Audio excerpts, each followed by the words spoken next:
Esse é o nosso trabalho sobre cultura imaterial. E na minha entrevista eu gostaria de saber o seguinte: o que você aprendeu com os seus pais na sua infância, que hoje ainda pode ser considerado um costume, que naquela época era um costume, era uma cultura imaterial e ainda hoje é transmitido aos filhos, aos netos. Eu queria que você me contasse algumas histórias.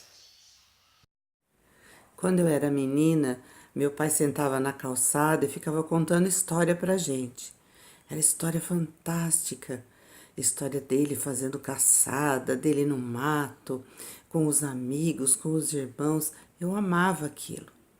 Na adolescência, eu fui descobrir que aquilo era história inventada. Hoje eu conto história para os meus netos, antes de dormir. Eu adoro contar história, eles adoram que eu conte história. Mudou o cenário, não é mais na calçada, é na cama.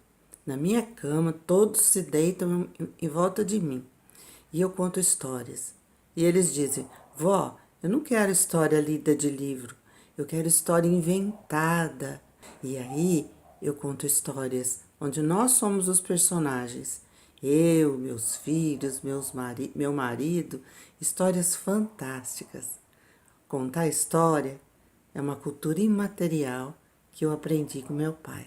E ele, acho que aprendeu com a vida, sei não.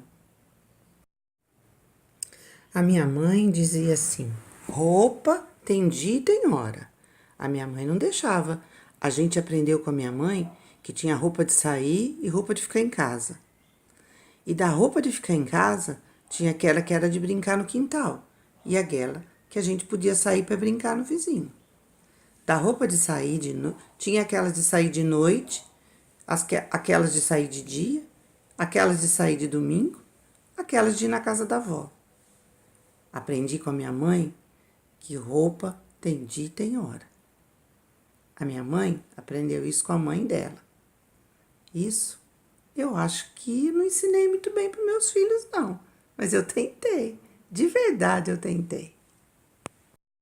Finados é época de homenagear os mortos. Meu pai comprava canteiro. Naquele tempo não tinha floricultura. Ele ia numa mulher que plantava e ele encomendava canteiros. E ele dizia: Olha, Dona Maria, eu quero 3 canteiros. Normalmente era de margarida.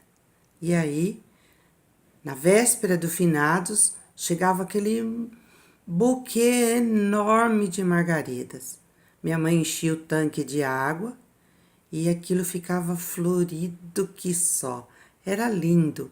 Vinham meus tios, vinham visitar o túmulo dos seus pais.